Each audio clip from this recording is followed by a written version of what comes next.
Arab army is attacked from this side and is trying to get to Jerusalem.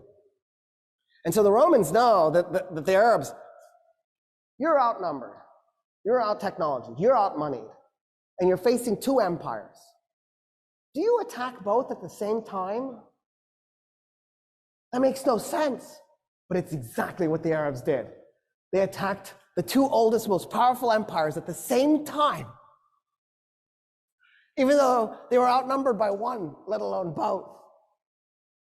And so the Romans are like, yeah, we'll work with you. So at Firaz, the combined Roman and Persian army, the Persian and Roman army was 150,000 men against 15,000 Muslim Arabs. Khalid is on the east bank of the Euphrates. The Persians and the Romans are on the west bank. There's a ford and a bridge, which is convenient if you're moving an army. It's nice. And so Khalid needs the Persians and the Romans to cross the river to fight. So he very politely backs his army up from the bridge and the ford and split it into 3 5,000 man units. He liked that. And he put one upriver, one downriver, and then pulled the other one away from the river. And he just waited. So the Persians and the Romans start to cross the bridge and they're also crossing the ford at the same time. And he waits and he waits and he waits. When 50,000 Persians and Romans had crossed the Euphrates, he blew a horn. The men that were up and down river attacked them by going along the riverbank and tried to then merge at the bridge and the ford so that they would cut the guys who had crossed off from the guys on the other side.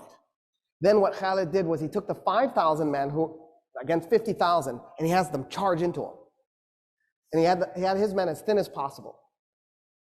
And then he backs his men up. And then he charges again. And then he backs his men up. And he charges again.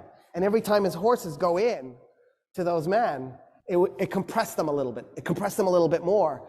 So after a while, the Persians and the Romans are so compressed they can't move their arms, they can't swing their weapons.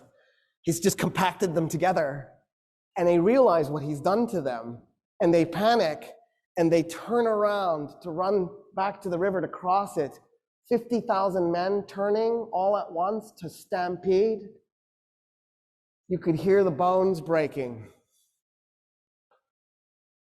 And then the Muslim Arabs just went in and started killing them as they're running. By the time the battle was done, 200 Muslim Arabs were dead. 50,000 Persians and Romans were dead.